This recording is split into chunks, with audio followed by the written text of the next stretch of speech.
Buenas noches a todos por compartir conmigo otro vivo de entrevistas con psicoanalistas. Eh, bueno, esperamos un poquito que se están uniendo.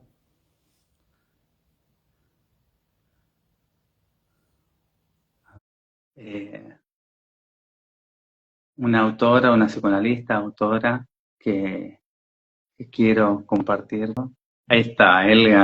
Hola, De, ¿qué tal? Buenas ahí noches. salió de primera que como pocas veces, ¿Así? ¿eh? ¿No sucede?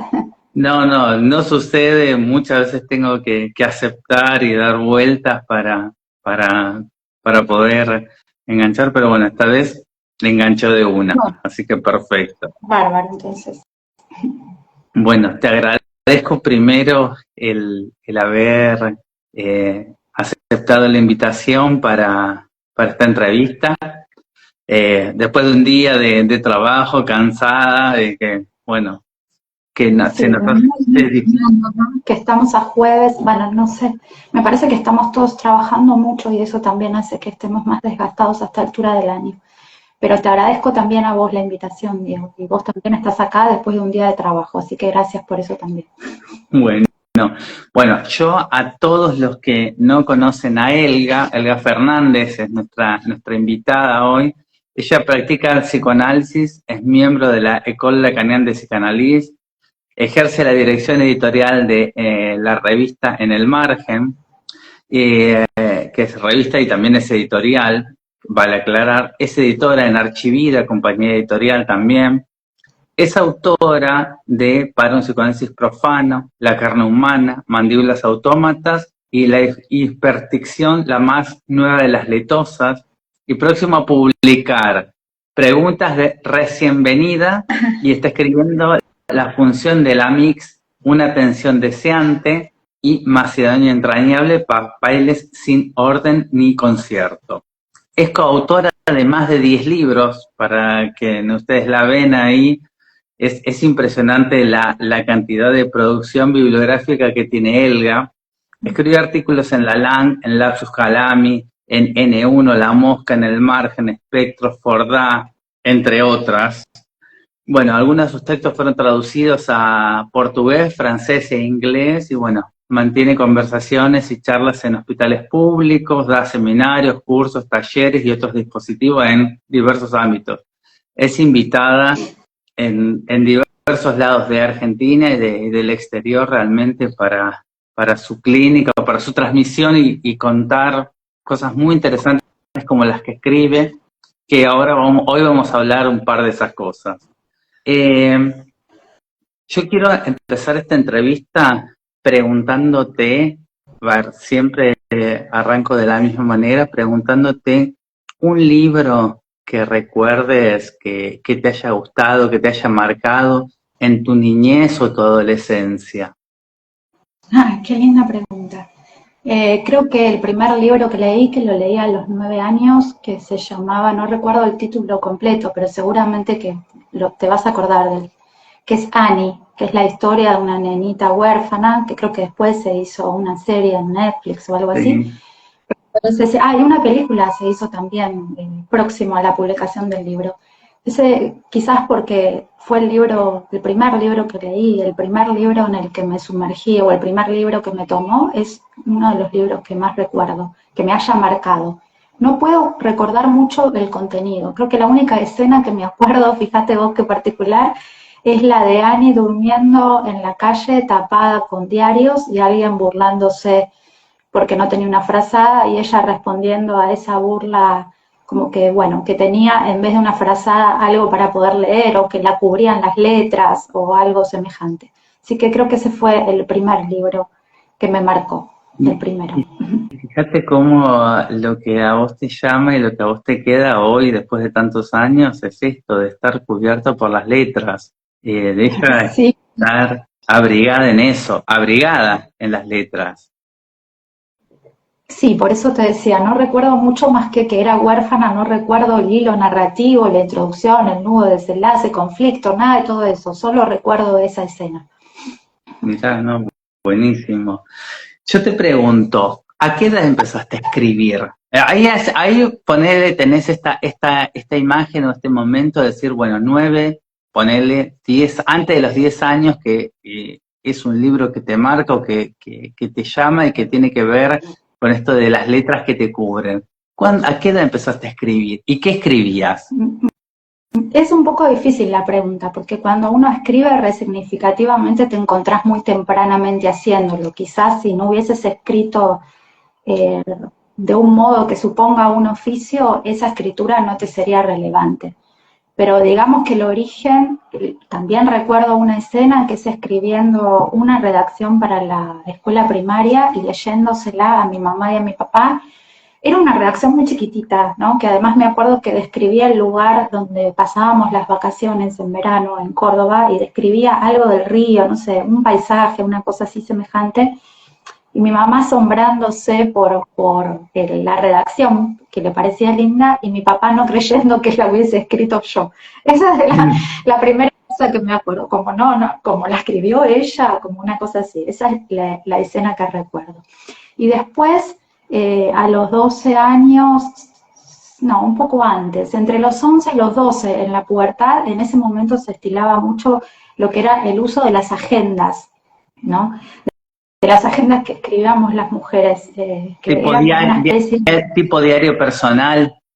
tipo diario personal, como una especie de transgéneros de diario personal, de frases, todavía no existía el hashtag, pero bueno, de poemas, bueno, ese tipo de cosas. Y también escribía mucho de intercambio epistolar con mi primera amiga que se llamaba, o se llama, María Sol.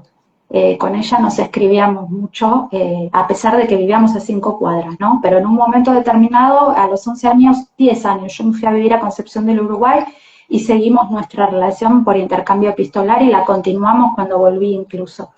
Así que eso es lo que recuerdo como antecedencia. Ahora, ¿cuándo empecé a escribir de manera que te diría que puedo reconocer que hay una práctica de la escritura que se transformó en un oficio? Fue después de haber terminado un análisis que no significó el fin del análisis, sino la necesariedad de un término de ese análisis. Y creo que ahí empecé a escribir de manera compulsiva y empecé a escribir literatura, digamos. No por rogarme ese término, sino otra cosa, ¿no? Ficción, en todo caso eso. Y en ese sentido, se me duplicó la práctica de la escritura. Por un lado, se me hizo paralela, digamos, ¿no? Por un lado, ¿Qué edad tenías en ese momento que estabas que vos me decís, bueno, que empecé como a escribir literatura o no ficción? recuerdo la que tenía, pero debe ser hace más o menos 20 años aproximadamente, ¿no? Más o menos esa edad. Sí, más o menos esa edad. Y se me duplicó la práctica de la escritura. Por un lado, la práctica del psicoanálisis, la escritura del psicoanálisis, los trabajos, bueno, todo, la investigación, lo que fuere. Y por el otro lado, la literatura. Así que ahí empecé a conocer a mucha gente con quien también practicaba ese oficio, que todavía siguen siendo mis amigos y que me enseñaron muchísimo. Fue una apertura también en mi vida, fue un antes y un después en muchos sentidos. Pero después, poco a poco, fui tratando de entrelazar, no porque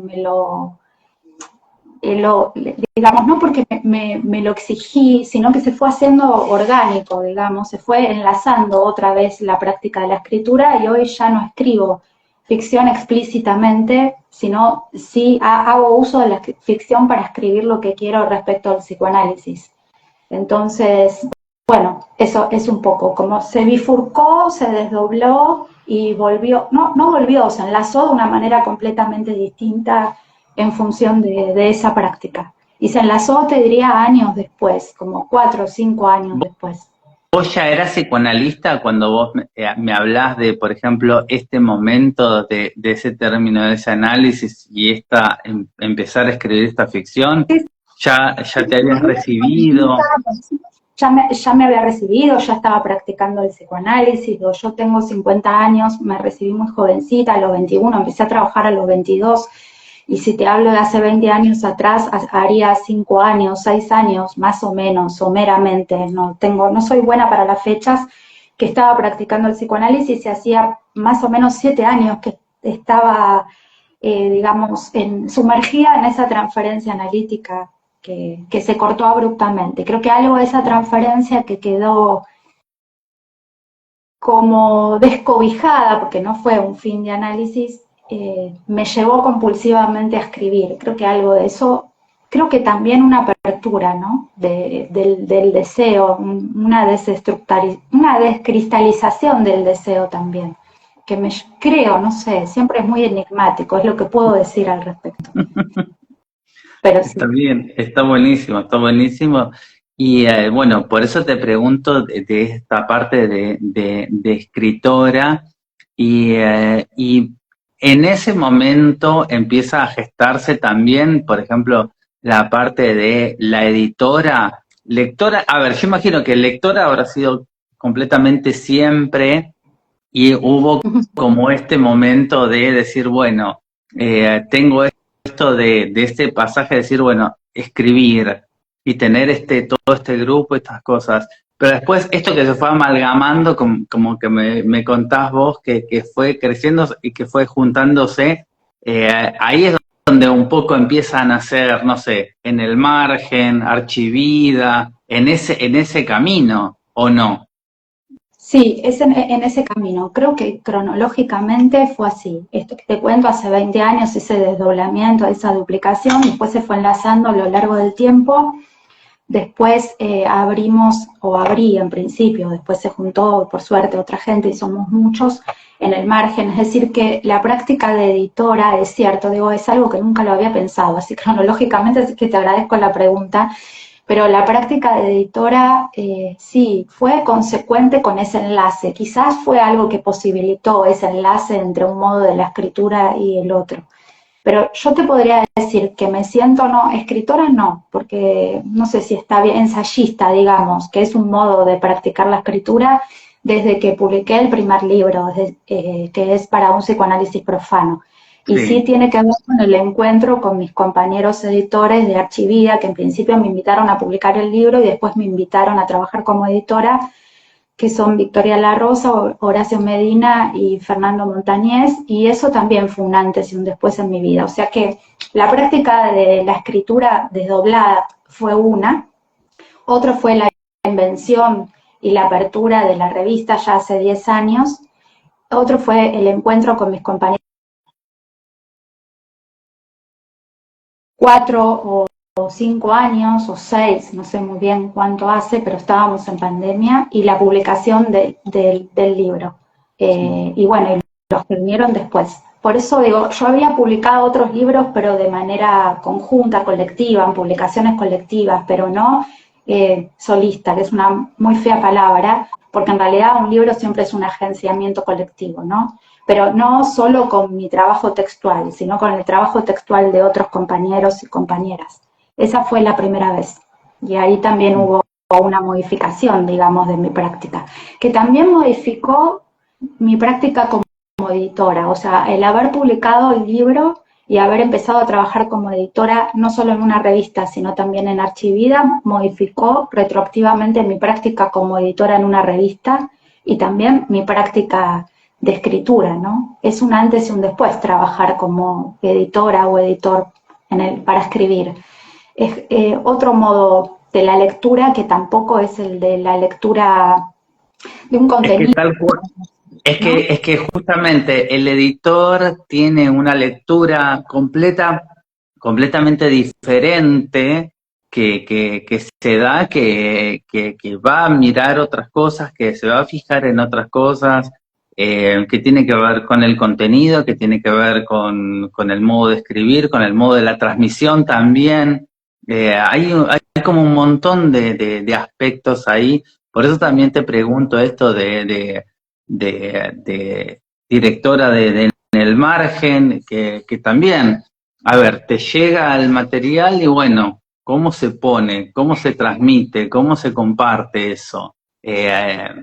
Dice que tiene muchas capas la práctica, Sí, ¿no? Tiene muchas capas que no solo tienen que ver con la sintaxis y con la ortografía y con la puntuación, sino que aprendes a leer también los espacios, el equilibrio que existe entre las imágenes y la letra y los silencios que crea el espacio libre, aprendes también de la estructura, aprendes el hecho de que considerar solamente el contenido textual de un libro supone un logocentrismo, porque un libro también se vehiculiza a través del diseño y también del diseño, digamos, de otros modos del lenguaje que no son solamente el lenguaje escrito. No, También el libro como objeto. el libro como objeto, pero también el diseño gráfico, esa es la palabra que no me estaba saliendo, Sí. ¿no? El diseño y la materialidad en la que se vehiculiza, o sea, no es lo mismo un buxel que una obra, no es lo mismo un tapadura que un tapablanda, no es lo mismo el tamaño del libro, no es igual en dónde se ubica, digamos, en un ecosistema editorial, digamos. Yo siempre pienso el libro como un bichito, digamos, ¿no? Que tiene su propia sinergia y su propia organicidad y que forma parte de un hábitat y se relaciona con otros y con otras y dice de manera distinta de acuerdo a cuál sea su forma, pero también a cuál sea su modo de lazo con los otros textos con los que está cerca, digamos, no solamente con su intertextualidad. Entonces, esa práctica editorial te modifica la escritura. Hay algo que es un poco, a mí me da un poco de vergüenza, que es que una vez que empecé a trabajar como editora, no puedo escribir sin utilizar los recursos de la edición. Es decir, estoy escribiendo y estoy pensando cuál sería la materialidad que mejor le vendría a este texto para ser publicado. Digo que me da vergüenza porque me estoy entrometiendo en el trabajo del editor que todavía no está en el texto, ¿no? Sí, sí. Y entonces después cuando paso el libro pido disculpas, che, a mí me parece así, no sé qué les parece a ustedes, porque eso siempre, no solo que es subjetivo, sino que depende de la editorial y del criterio editorial y de los bichitos que ya haya lanzado al mundo, ¿no? Entonces no es mi trabajo, pero bueno, no puedo en ese punto, pero no puedo no pensarlo así. ¿Qué cosa me Que, conviene? es que es inevitable, a ver, es como si fuera un corrector de estilo, va a escribir de una manera y va a pensar y va a estar imbuido en todo eso.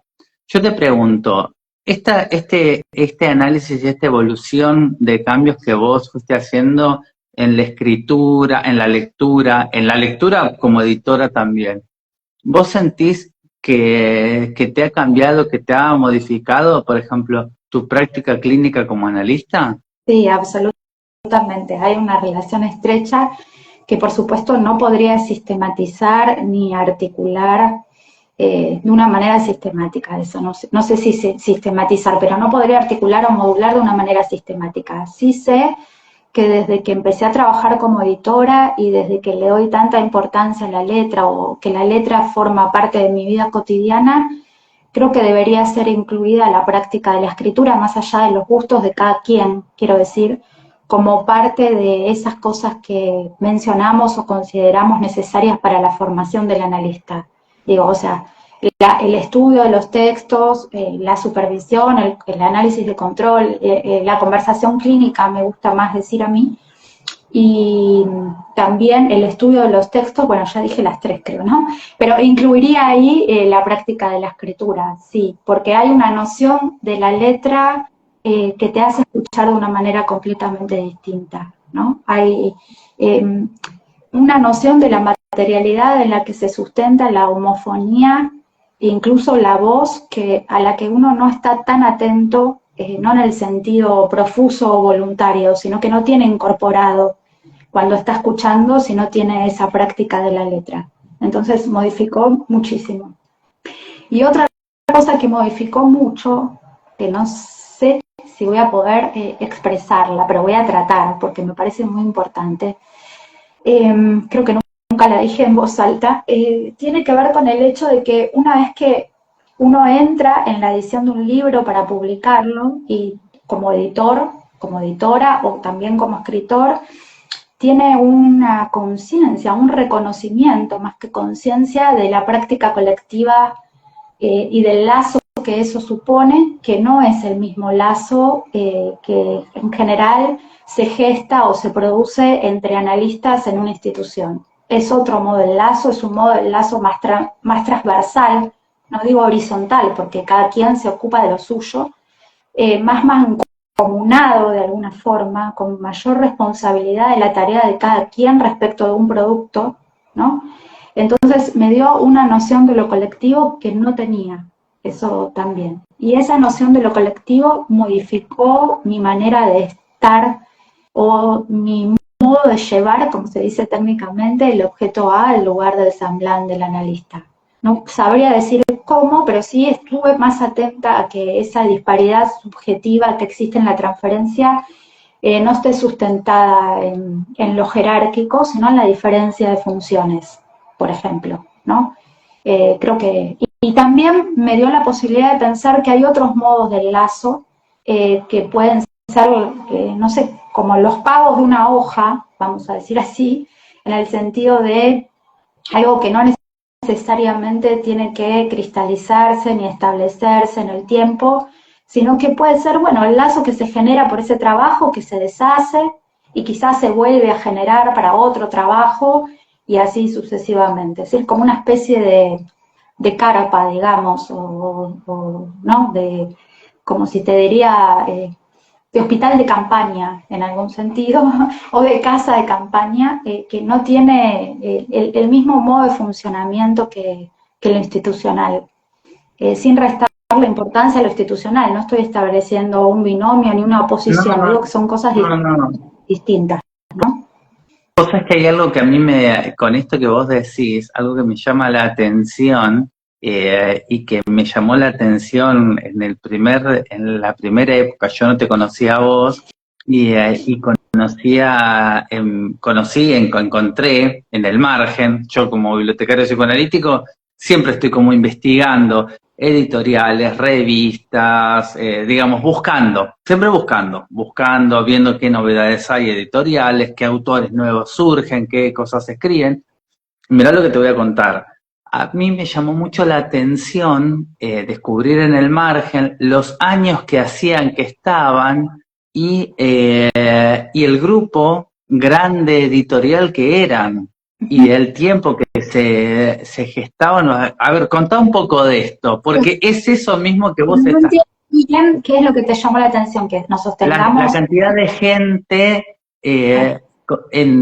como cuerpo editorial en el margen. A ver, yo estoy en APA, en una institución donde está la revista de psicoanálisis hace más de 80 años.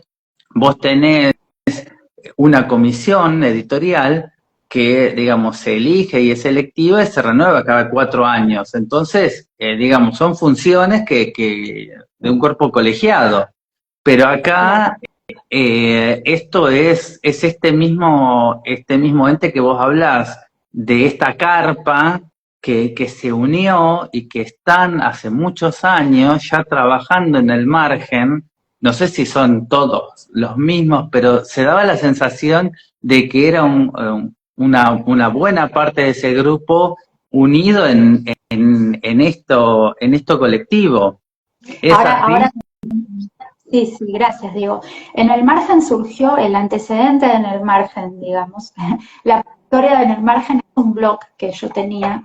Y en ese momento un blog es como, viste, en los años 90, qué sé yo, es como una especie de estado subjetivo de la época, ¿no? Bastante individual, si se quiere, aislado. Y después migró a una revista, su formato migró a una revista con otras personas que se fueron yendo, porque de manera contingente se fueron a otros lugares del mundo, justo las otras 4 personas. Así que me quedé un rato sola y no era posible sostener una revista y tampoco practicar lo que era mi idea de lo que quería que fuera, digamos, ¿no? Me sentía muy sola, no estaba encontrando tampoco las personas para poder invitar, viste, a veces uno no encuentra a los amigos, no encuentra a los pares, no es que aparecen, es que a veces pasa un tiempo de soledad, no sé. O bueno, no sé, la contingencia también hace el encuentro. Así que después fui invitando personas, no me voy a acordar los nombres, a quién en cada momento, sí los nombres.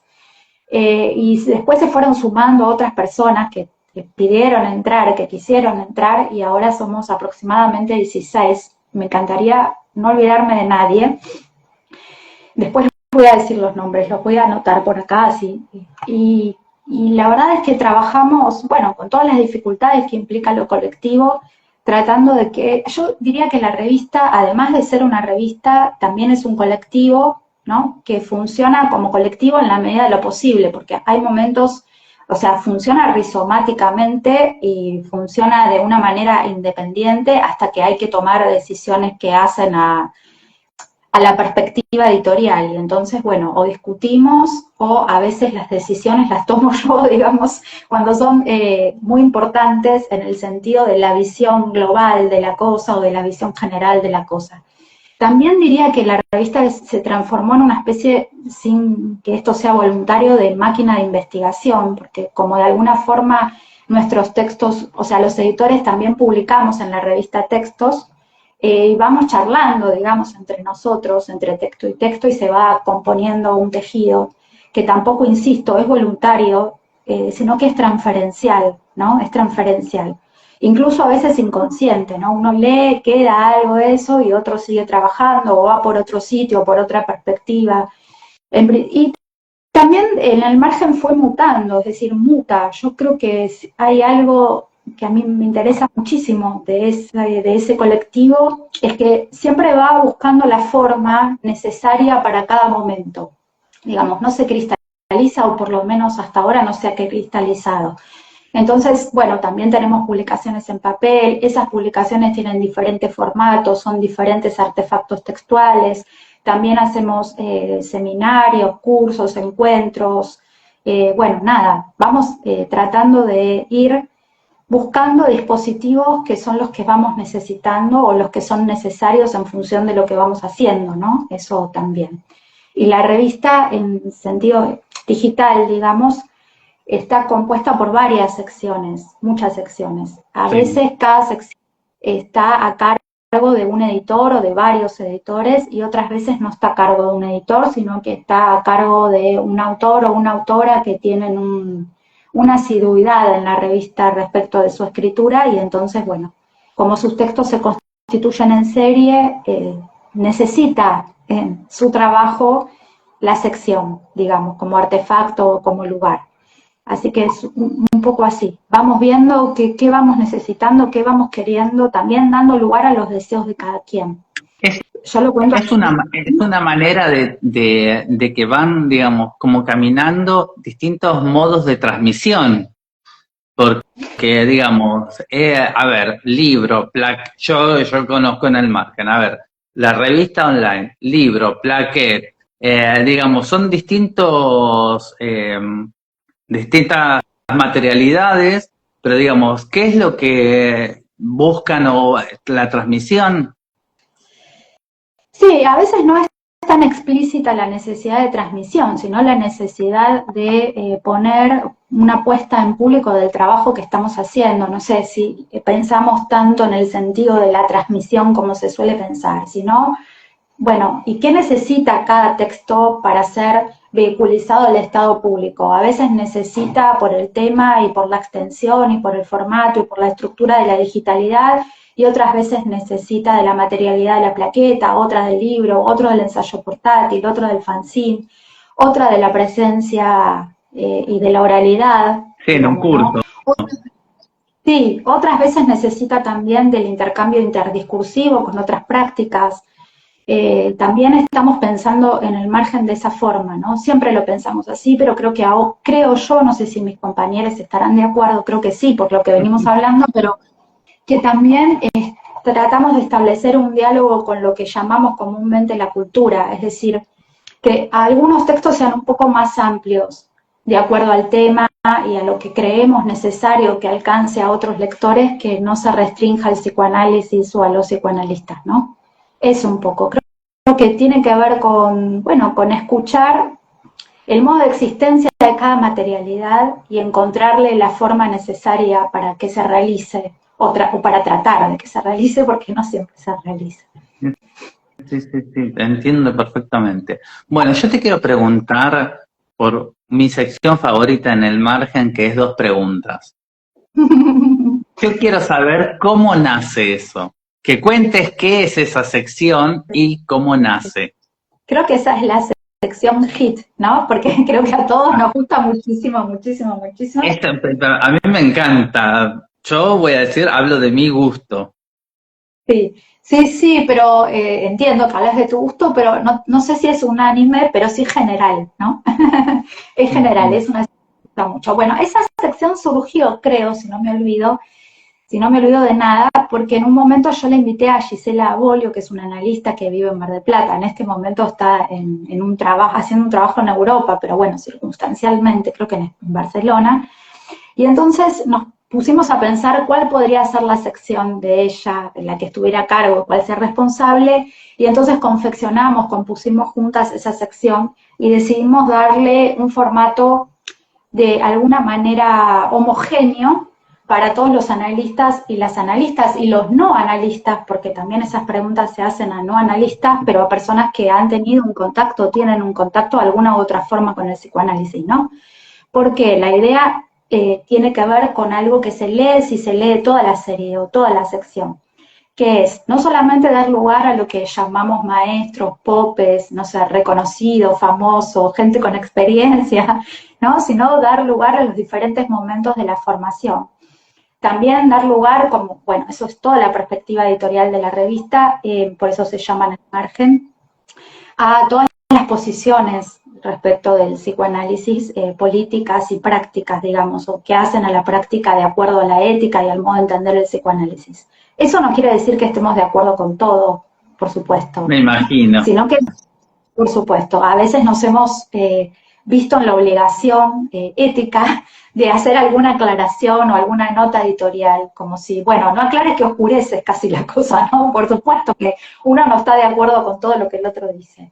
Pero la idea era como dar cuenta, incluir en esa sección, tratar de difundir y de dar a leer la mayor diversidad posible en formaciones, en localizaciones geopolíticas, en edades, en momentos de formación, en género también es importante. Es que siempre tratamos de... La cantidad de personas que tienen, y esto mismo que vos describís, que uno entra a mirar, que han contestado a las preguntas, realmente es muy, muy amplia, muy diversa, que habla justamente de esto, de una multiplicidad de voces que me encanta.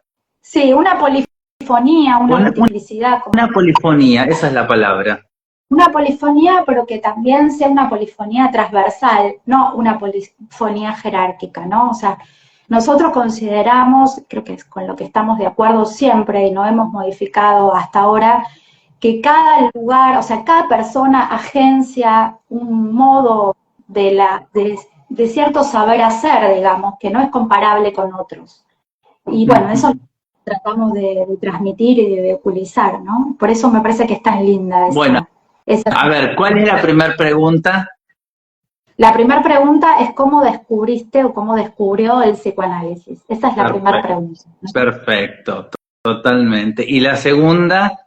La segunda es algo así como, no me lo acuerdo textual, pero ¿qué cree que el psicoanálisis aporta a esta contemporaneidad o a esta epocalidad? Sí, Esa sería la segunda. sí. A veces hay opciones, gracias, acá dice alguien polifonía transversal, qué lindo, sí, es lindo para título también, así que gracias por subrayarlo.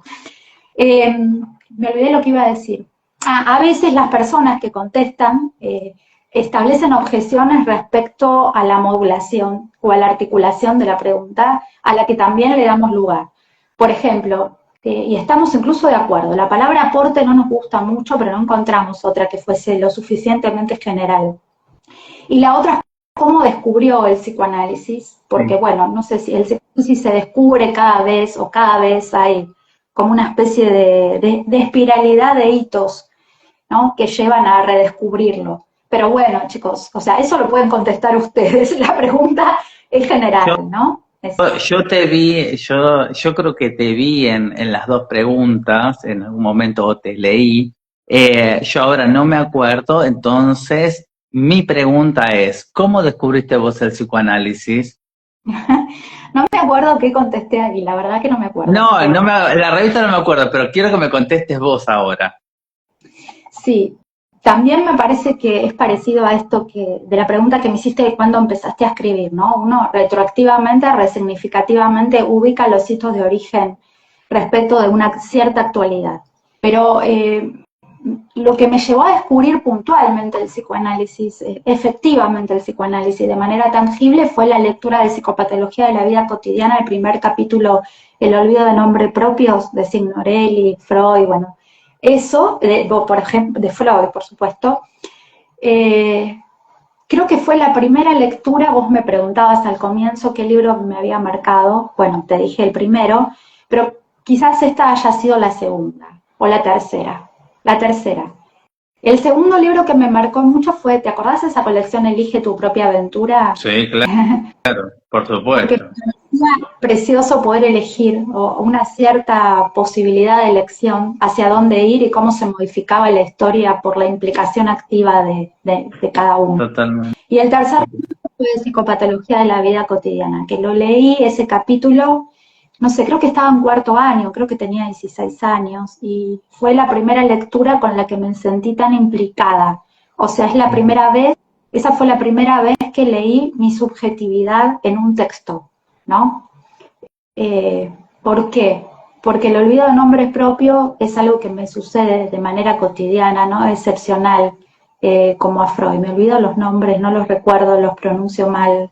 Y entonces me vi ahí en eso que se estaba leyendo, ¿no? En eso que estaba leyendo, en eso que estaba hablando en ese texto. Y entonces me produjo, no sé, me tocó, digamos, me llegó de una manera particular. Después, cuando terminé la secundaria, o al terminar la secundaria, pensé que quería estudiar y tenía una profesora de psicología también, Adriana Del Bene, que transmitía con muchísima pasión el psicoanálisis, y eso hizo que siguiera leyendo. Y entonces, cuando estaba en quinto año, leí La interpretación de los sueños, que también es un texto que me pareció extraordinario, sobre todo por la hibridez de géneros, ¿no? Porque hay uno que lee un artículo, que lee un paper, que lee una novela, no, lee todo eso y mucho más, ¿no? Esa hibridación que hace Freud, ese invento respecto de la escritura, también me voló la cabeza, digamos. Y bueno, entonces tenía que decidir qué iba a estudiar y pensaba que era antropología o psicología, y bueno, decidí psicología, y ahí seguí descubriendo el psicoanálisis. Creo que los otros textos que por lo menos recuerdo que me tocaron mucho de Freud fueron, que me acuerdo la escena, además, estaba en segundo año de la facultad leyendo con mis compañeras y mis compañeros las conferencias 28 y la 32 de la angustia, y también, ¿no? Como una especie de, como haber encontrado las condiciones de legibilidad del inconsciente puestas en ese texto. Eso fue lo que hizo que me encontrara con el psicoanálisis. Después, el primer análisis, también, en donde creo que uno, si eso funcionó, tiene la sensación de que vivió siempre como una especie de escenografía de Truman Show, ¿no? Y cuando sentís esa sensación, también es un descubrimiento respecto de la práctica del psicoanálisis. También cuando entré como participante en la Escuela Freudiana de la Argentina, que fue donde escuché de manera más rigurosa y seria y comprometida una transmisión del psicoanálisis, una ética, en donde construí también mi propia enunciación. También cuando decidí salir de ahí, dejar de informar.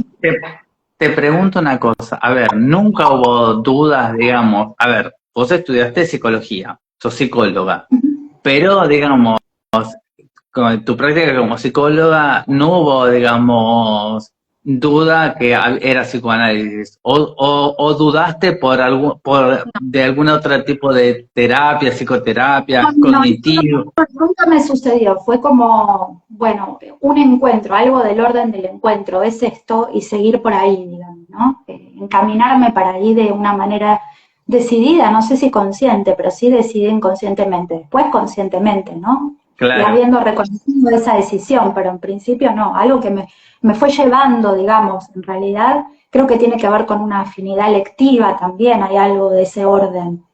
Y después, bueno, cuando decidí, te decía, irme de la escuela, que sigo respetando muchísimo, y entré en otro modo de practicar el psicoanálisis, y también cuando entré en la École Lacanienne de Psicoanálisis, por los contrastes entre una escuela y otra, la manera de entender el psicoanálisis, es decir, sigo descubriendo el psicoanálisis, por suerte, ¿no?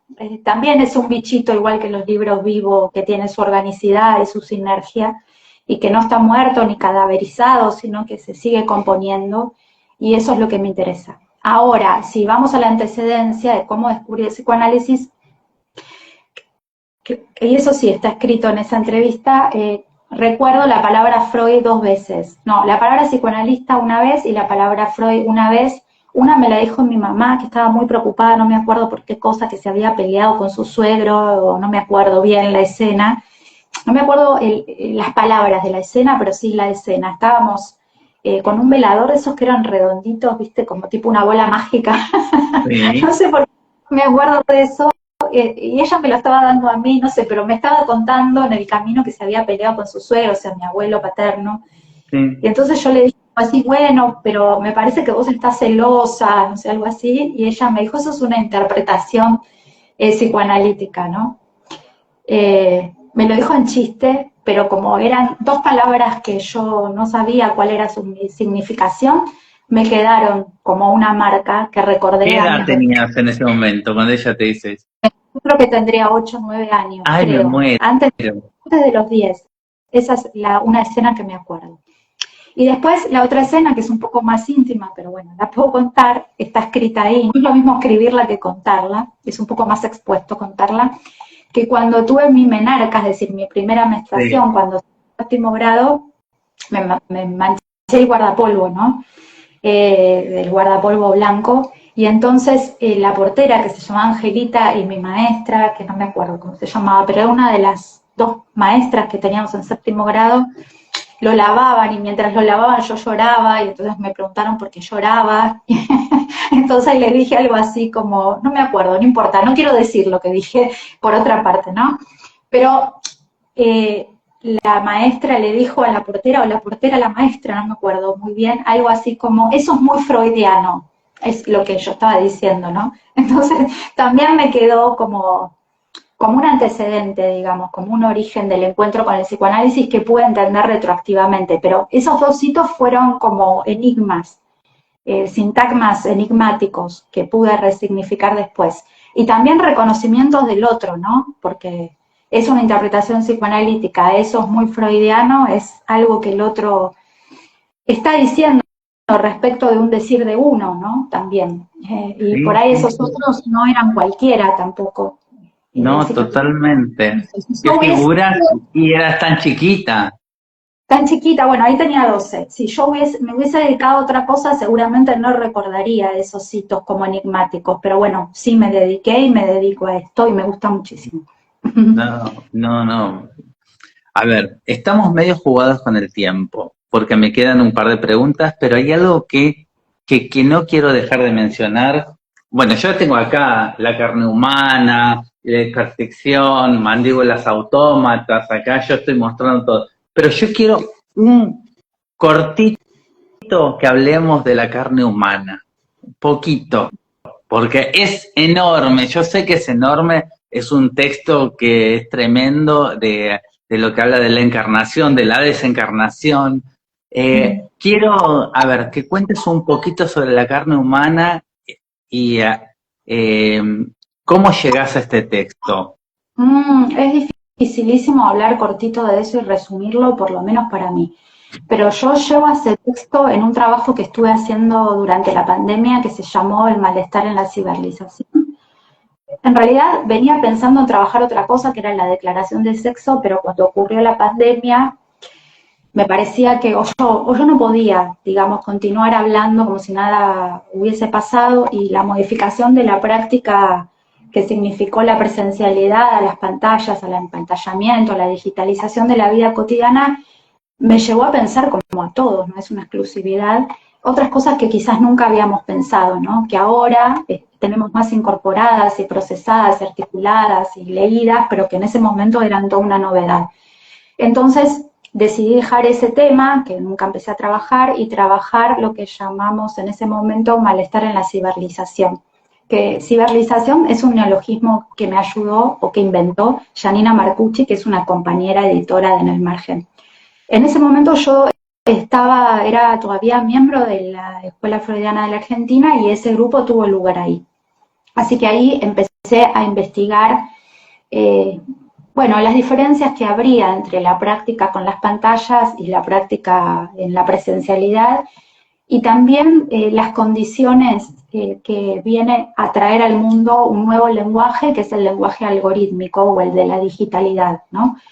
Entonces, bueno, empezó a escribir La carne humana, digamos, empezó a escribir La carne humana y digamos que es muy difícil que lo pueda transmitir, pero creo que en ese momento me di cuenta que había un contrapunto respecto de esta cosa latosa y rígida y metálica del lenguaje algorítmico, que era, y que suponía la forclusión de la carne, ¿no? También, o de alguna manera la licuefacción de una parte del cuerpo, que no es el cuerpo de lo simbólico, sino el misterio del ser hablante.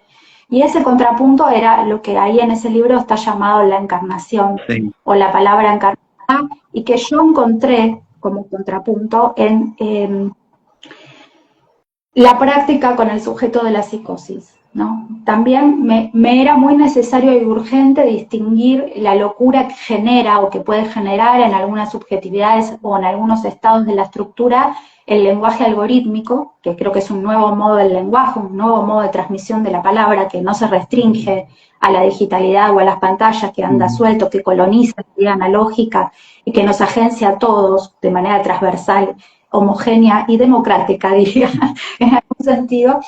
Sí. Y entonces me pareció que el modo de encarnación restitutivo, de alguna forma, que practica un sujeto de la psicosis en la práctica del análisis es el contrapunto de ese lenguaje, ¿no? Y entonces La carne humana está escrito de esa manera, o sea, podrían ser 2 libros o quizás 3, sí, pero como quería hacer el contrapunto, la carne es lo que va hilando, la tripa misma, digamos, la materialidad que es la médula del libro, va hilando los capítulos y los momentos, digamos, de 2 éticas posibles, la ética de la encarnación o la ética de la desencarnación, que también ahí está llamado como la forclusión de la carne.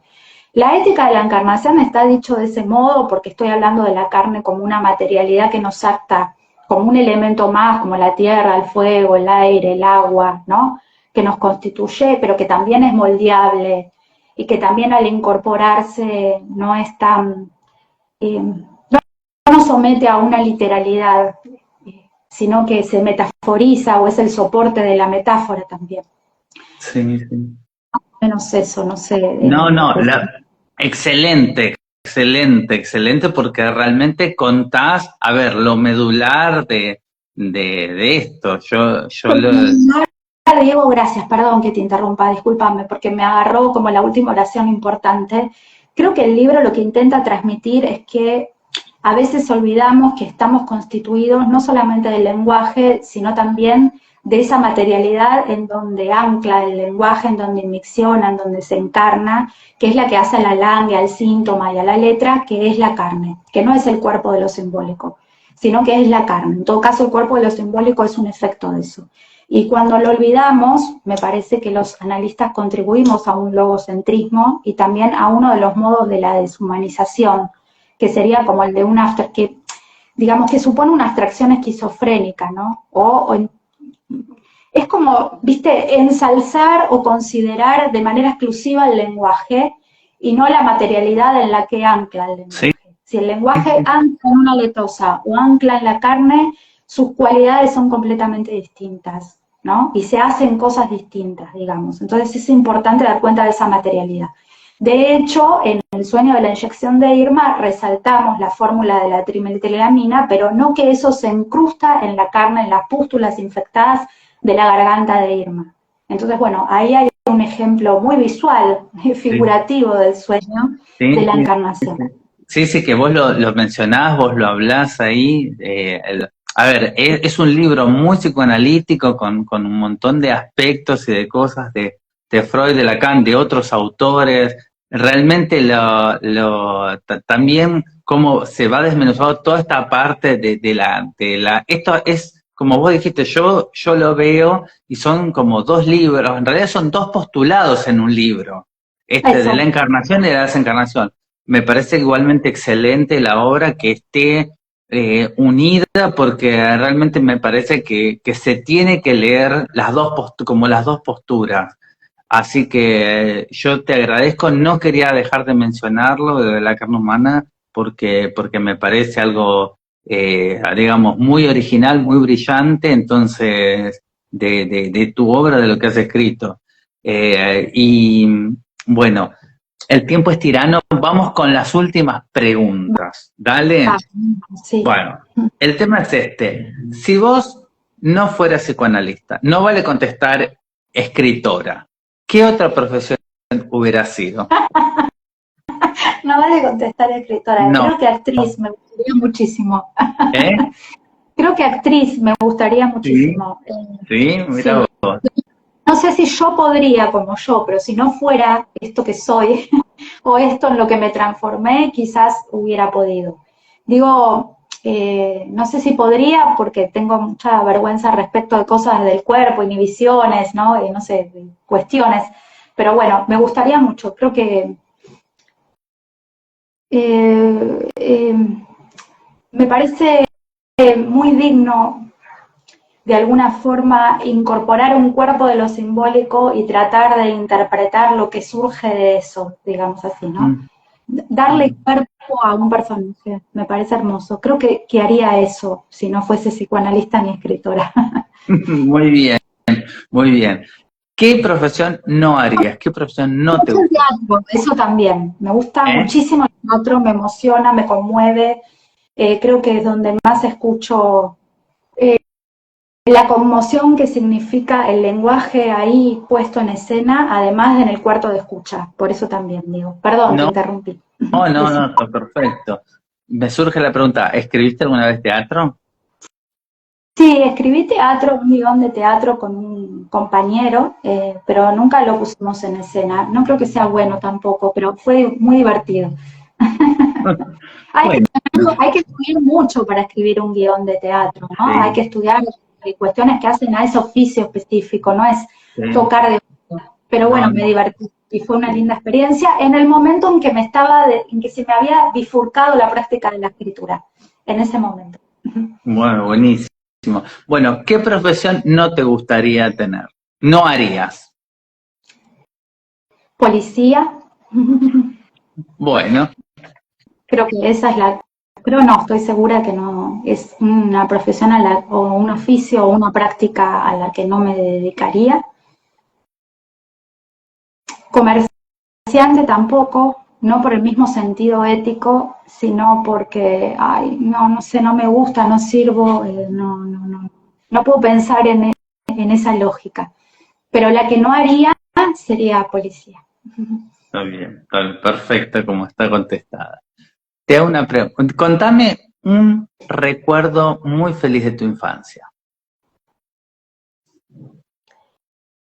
Es difícil porque no sé si tuvo una infancia muy feliz. Es una infancia que estuvo muy marcada por las cuestiones políticas, digamos, bueno, no sé, por diferentes cosas, así que no fue una infancia feliz, por así decir. Pero los recuerdos felices que tengo son en Córdoba, creo que porque las vacaciones suponen a veces, en ciertos momentos, también las vacaciones de la vida cotidiana y de todo lo que eso implica. Y entonces la puesta en suspenso incluso de los síntomas, de la gravedad, de los conflictos, de las oscuridades de la vida cotidiana. Así que los recuerdos más lindos que tengo lo tengo en esa casa en Córdoba, en Villa Mancay, y creo que tienen que ver también con el contacto con la naturaleza, ¿no? Con aprender a leer la naturaleza, a disfrutarla, a poder dejarme llevar por eso, el río, la relación, el lazo intergeneracional entre las personas que habitábamos esa casa en verano, mis bisabuelos, mis abuelos, mis primos, los amigos que fui conociendo ahí a lo largo de los años, desde mi infancia hasta... Creo que el recuerdo más lindo es el río y todo lo que ahí sucedía, ¿no? Aprender a nadar, tomar mate, no sé, el filtreo en la adolescencia, ¿no? Eh, bueno, eso, tomar sol, conversar, eh, las fogatas en el río, pero a la noche, bañarse en el río, pescar. es otra No, opción de no, recuerdo. una hermosa imagen, una hermosa imagen. Yo te digo una cosa, si vos tuvieras, tenemos una máquina del tiempo y imaginamos que podés viajar en el tiempo al pasado y decís, bueno, viajamos y vos te encontrás con Elga de 18 años. ¿Qué consejo le darías y qué le dirías a esa Elga de 18 años? Oh, es que, ¿sabes qué pasa, Diego? Es como, yo a los 18 años tenía una hija de 1 año. Entonces, no sé, creo que yo le pediría consejo a esa Elga de 18 años, en algún sentido, ¿no? Que encaró una decisión muy comprometida en la vida y que hizo a esta Elga que hoy tiene 50. Entonces, no sé, creo que lo que le diría es, no sé, que se quede tranquila, ¿no? Que creo que fue una de las mejores decisiones de la vida. Eso le diría a esa Elga de No, 18 años. hermoso, hermoso. ¿Y qué significa para vos ser psicoanalista? No sé si puedo contestar qué significa, pero es muy difícil, pero creo que es escuchar la diversidad de subjetividades, eso en principio, ¿no? Como estar abierta en un estado de apertura a la diversidad de subjetividades, a los modos de hacer, de pensar, de relacionarse con el lenguaje y la palabra, de vivir. Creo que eso es, creo que es un modo de viajar también, la práctica analítica, la escucha, el lugar del analista, ¿no? Es como entrar en lugares desconocidos, en las que nunca hubieras sido, que no habitás, y en principio eso, y también es algo que me conmueve mucho, eso no sé si significa, pero me conmueve cuando escucho el saber hacer del inconsciente, es algo que creo que a todos los analistas nos sigue conmoviendo, ¿no? Cuando por efecto adviene a un sujeto, pero también cuando ahí hay un ser hablante que hace lo que puede con lo que tiene y va construyendo y componiendo su modo de vida, su síntoma, su forma, su saber hacer, eso me conmueve muchísimo realmente. A veces me cansa también, creo que me doy cuenta de lo que significa poner el cuerpo a eso cuanto más va pasando el tiempo. Cuanto uno más joven es, o por lo menos a mí me pasó esto, no reconocía tanto la disposición libidinal que suponía poner el cuerpo al decir del otro, ¿no? Y a la transferencia, porque no es solo el decir, sino que, Sí, bueno, sí, sí. hay diferentes modos de la transferencia. Entonces, cuanto más grande soy, más siento lo que eso significa y también más me cansa y por eso más regulo esa práctica también, ¿no? Para poder estar ahí disponible y no cansada, ni aburrida, ni resentida, ni pensando que sería mejor estar en otro sitio.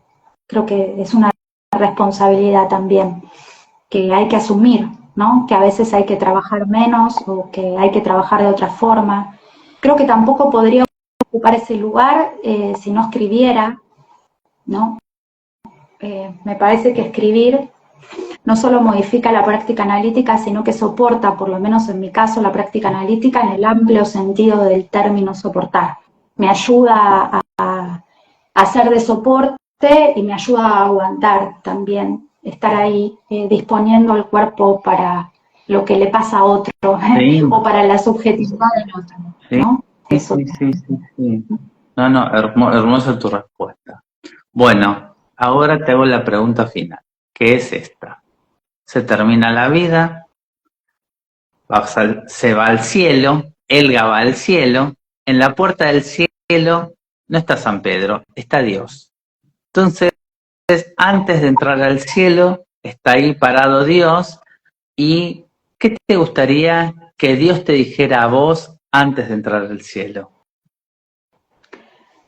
Ay, que te la puedo desbaratar la pregunta. A ver, contestá lo que quieras, es tuya la respuesta. No sé me gusta, primero creo que me desilusionaría que tuviese que lo reconociera si es que existe, ¿no? Creo que me desilusionaría. Creo que si eso aconteciera, preferiría encontrarme en vez de con Dios, con mis seres queridos que ya fallecieron. Quisiera que se corra rápido y me deje ese encuentro. No, digamos, ¿no? a ver, que Dios te dijera, pasa, acá están, por ejemplo, o algo así. No sé, creo que no me puedo imaginar que me gustaría que me dijera, porque no me imagino si esa entidad existe, o por lo menos el modo en que yo me imaginarizo o me figuro esa entidad del tanto existente como alguien que habla. Y entonces no me puedo imaginar qué me diría. Creo que es eso, Diego. Creo que me sería una incomodidad, una desilusión. y por eso te digo, creo que le diría que se corra, ¿no? O que siga haciendo lo suyo, no sé, que se disponga a continuar, creo. Bueno, está bien, está perfecto. Me encantó tu respuesta, súper original, porque tiene que ver con vos, con lo que pensás, con lo que sentís, así que no, me encantó. Así que bueno, yo te agradezco muchísimo esta entrevista, me agradezco muchísimo todo lo que compartiste, me parece que es muy rico en todo esto de la edición, de la escritura, de la práctica analítica, de contar este recorrido de tu vida. Bueno, no sé si querés contar, si querés decir algo que te quedó Nombrar a pendiente. todos mis compañeros editores, espero no olvidarme de ninguno porque somos muchos, pero es Andrés Hoffman, Jerónimo Dafón, que creo que es su cumpleaños, por otra parte, Leticia Gambina, Agustina Tarucho, Viviana Garaventa, Gisela Abolio, Amanda Nicosia, Marisa Rosso, Mariana Castielli. ¡Ay, qué difícil! Janina Marcucci, Amanda Nicosia. Y creo que no me estoy olvidando de nadie, creo. Y si me olvidé de alguien, perdón. Y si, Perdón. y si te olvidas de alguien, lo ponemos después en la descripción del contenido de esta charla, los ponemos. Buenísimo. Así, Gracias, Diego, por eso, porque somos muchos nombres y no los recuerdo a veces. Todo, no sé cuál estoy diciendo, cuál no, así que gracias. quédate tranquila y bueno, te agradezco muchísimo esta charla, este encuentro, así que bueno. Valeria González. Valeria González. Bien, vamos. Y si falta alguno, lo escribimos a todos igual. Así que esto va a quedar grabado acá en Instagram, en YouTube, en Facebook, así que bueno, para que todos lo puedan ver las veces que quieran.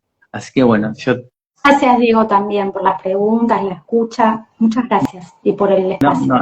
es muy interesante las personas que yo trato de invitar, es porque me interesa lo que vienen trabajando, lo que vienen investigando, lo que saben y que creo que quiero compartirlo con otras personas que puedan conocerlos. Así que me importa mucho el espacio en ese sentido. Así que también un poco lo que vos decías en el margen de esta horizontalidad y esta polifonía es lo que a mí me interesa mucho en cuanto a variedad de temas, de autores, de experiencias. Así que bueno, yo te agradezco muchísimo, Elga. Bueno, gracias, Diego. Suerte con lo que estás haciendo. Bueno, nos vemos. Chau. Hasta luego, chau a todos. Chau. Ahí está, Elga. Hola, ¿qué tal? Buenas noches. Ahí salió de primera que como pocas veces. ¿Ah, sí? ¿No sucede? No sucede. Muchas veces tengo que aceptar y dar vueltas para poder enganchar, pero bueno, esta vez le enganchó de una, así que perfecto. Bárbaro, entonces. Bueno, te agradezco primero el haber aceptado la invitación para esta entrevista. Después de un día de trabajo, cansada, de que, bueno, que se nos hace difícil. Que estamos a jueves, bueno, no sé, me parece que estamos todos trabajando mucho y eso también hace que estemos más desgastados a esta altura del año. Pero te agradezco también a vos la invitación, Diego, y vos también estás acá después de un día de trabajo, así que gracias por eso también. Bueno, bueno, yo a todos los que no conocen a Elga Fernández es nuestra invitada hoy. Ella practica el psicoanálisis, es miembro de la École Lacanienne de Psicoanálisis, ejerce la dirección editorial de la revista En el Margen, que es revista y también es editorial, vale aclarar, es editora en Archivida, compañía editorial también. Es autora de Para un psicoanálisis profano, La carne humana, Mandíbulas autómatas y La hiperticción, la más nueva de las letosas, y próximo a publicar Preguntas de recién venida, y está escribiendo La función de la mix, una atención deseante, y Macedonio entrañable, papeles sin orden ni concierto. Es coautora de más de 10 libros, para que ustedes la ven ahí. Es impresionante la cantidad de producción bibliográfica que tiene Elga. Escribe artículos en La Lang, en Lapsus Calami, en N1, La Mosca, en El Margen, Espectro, Fordá, entre otras. Bueno, algunos de sus textos fueron traducidos a portugués, francés e inglés, y bueno, mantiene conversaciones y charlas en hospitales públicos, da seminarios, cursos, talleres y otros dispositivos en diversos ámbitos. Es invitada en diversos lados de Argentina y del exterior realmente para su clínica, para su transmisión y contar cosas muy interesantes como las que escribe, que hoy vamos a hablar un par de esas cosas. Yo quiero empezar esta entrevista preguntándote, siempre arranco de la misma manera, preguntándote un libro que recuerdes que te haya gustado, que te haya marcado en tu niñez o tu adolescencia. Ah, qué linda pregunta. Creo que el primer libro que lo leí a los 9 años, que se llamaba, no recuerdo el título completo, pero seguramente que te vas a acordar de él, que es Annie, que es la historia de una nenita huérfana, que creo que después se hizo una serie en Netflix o algo así. Entonces, y una película se hizo también próximo a la publicación del libro. Ese, quizás porque fue el primer libro que leí, el primer libro en el que me sumergí, o el primer libro que me tomó, es uno de los libros que más recuerdo, que me haya marcado.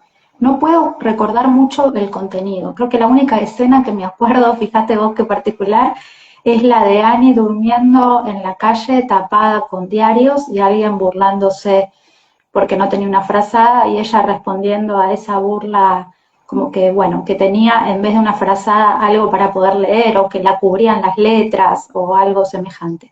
Así que creo que ese fue el primer libro que me marcó, el primero. Fíjate cómo lo que a vos te llama y lo que a vos te queda hoy, después de tantos años, es esto de estar cubierto por las letras. De ella sí. Estar abrigada en eso, abrigada en las letras. Sí, por eso te decía, no recuerdo mucho más que era huérfana, no recuerdo el hilo narrativo, la introducción, el nudo, desenlace, conflicto, nada de todo eso, solo recuerdo esa escena. Mirá, no, buenísimo. Yo te pregunto, ¿a qué edad empezaste a escribir? Ahí tenés esta imagen o este momento de decir, bueno, 9, ponele 10, antes de los 10 años, que es un libro que te marca o que te llama y que tiene que ver con esto de las letras que te cubren. ¿A qué edad empezaste a escribir? ¿Y qué escribías? Es un poco difícil la pregunta, porque cuando uno escribe resignificativamente te encontrás muy tempranamente haciéndolo. Quizás si no hubieses escrito de un modo que suponga un oficio, esa escritura no te sería relevante. Pero digamos que el origen, también recuerdo una escena que es escribiendo una redacción para la escuela primaria y leyéndosela a mi mamá y a mi papá. Era una redacción muy chiquitita, ¿no? Que